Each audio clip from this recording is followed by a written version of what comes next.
That's a good day. Yeah.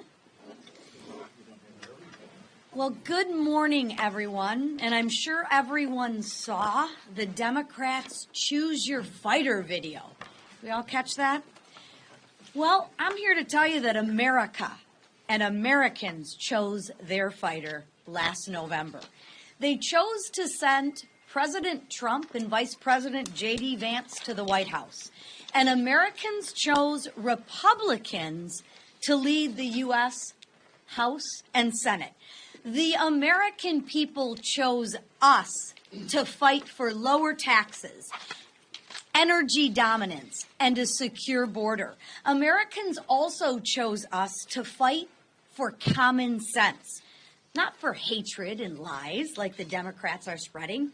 On top of spreading lies and hatred, since President Trump's return to the White House, Democrats have repeatedly embarrassed themselves and their party.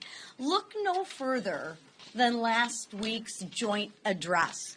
Their derangement was on full display for all Americans to see.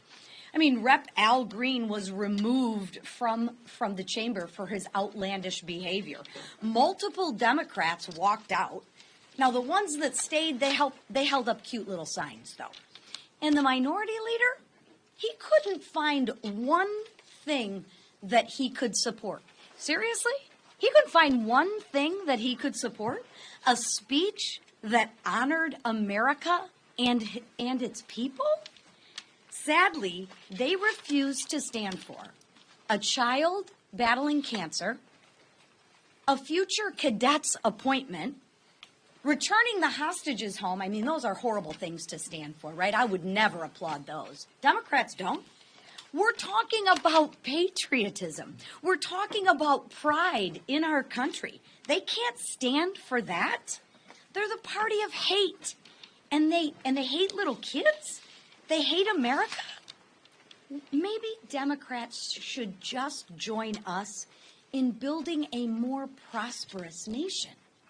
And then on Thursday, nearly 200 Democrats endorsed Rep. Al Green's behavior and his disruption. Then they disrupted proceedings by singing songs on the House floor. Let's be honest. Things just aren't going real well for the Democrats right now. And what do they stand or fight for? No one really knows. And don't take my word for it. One progressive Democrat said, and I quote, "There was definitely frustration about the lack of guidance or plan." Another one said, and I quote, "People are super pissed that we didn't get more direction from leadership."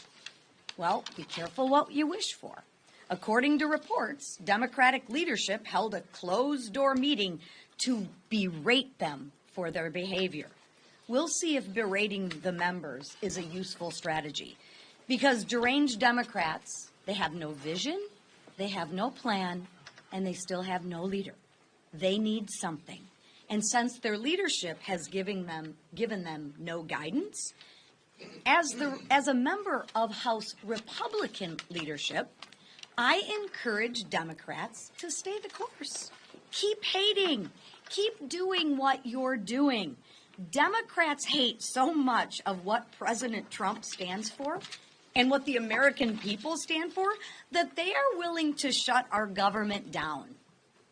They want service members and Border Patrol agents to work without pay. Small businesses not to be able to obtain SBA loans. The Democrats want relief projects to be delayed, national parks to be closed. They want WIC to run out of funding. This is what the Democrats want. What Democrats actually want is nothing more than disruption. Democrats have become chaos agents.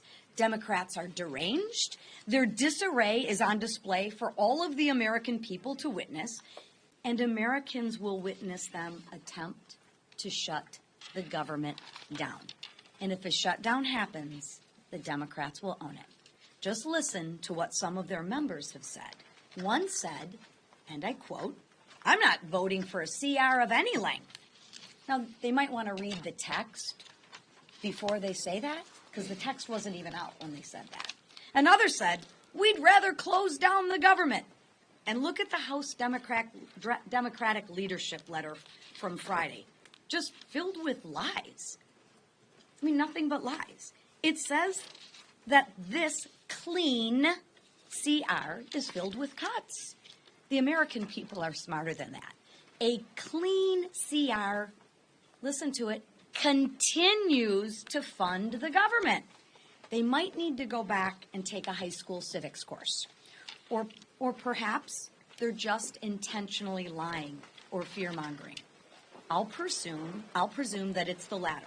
But despite this, House Republicans will remain focused. We will continue to focus on fighting for common sense. We will not be distracted from delivering on the mandate for the American people. We will pass this clean CR, which freezes spending to keep the government open. It protects Social Security, Medicare, and Medicaid, and allows ICE to continue deporting illegals. It will give the Trump administration time to secure our border, and it will give Congress time to focus on delivering on the mandate in our one big beautiful bill. President Trump supports it, and we just heard the same from Vice President J.D. Vance this morning. I look forward to seeing Democrats explain to their constituents why they collectively want to shut the government down. It'll be an interesting week. So now I'd like to turn it over to Representative Celeste Malloy, a member of the House Committee on Appropriations. Celeste?